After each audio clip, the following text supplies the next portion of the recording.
Dünən atamın ad günü idi. Sevgi dolu tort hazırlamağa qərar verdim. Təbii ki də üz tutdum yenilənmiş bir xidmət tort ləvazimatları mağazasına. Burada hər bir şey var idi. Həqiqətən də tortun mükəmməl alınması üçün istədiyim hər bir şeyi buradan tapıram. Burada ən yaxşı və keyfiyyətli qaymaqları, tort dekorları üçün çiçəkləri, qəlibləri, şokolad qəliblərini, tort altlıqlarını istənilən formada, istənilən ölçüdə tapa bilərsiniz və qeyd edim ki, burada hər bir şey var idi. Böyük ölçülü şamlardan tutmuş, hətta belə lavaşlar da var idi. Səhv etmirəmsə düyüdən hazırlanır və ədviyyatlar, vanil, qabartma, sumağısa hər dəfə oradan alıram, çox bəyənirəm, dadı çox qəşəngdir.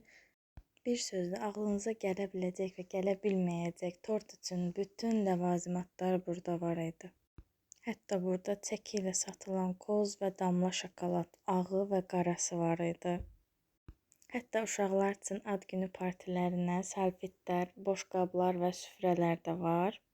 Bir sözlə deyim ki, mən hər zaman buradan razı qalmışam. Sizin də getməyinizi tövsiyə edirəm. Ərzaqlarımı alıb tez evə qaçdım, çünki tortu bişirmək üçün çox qısa müddət var idi.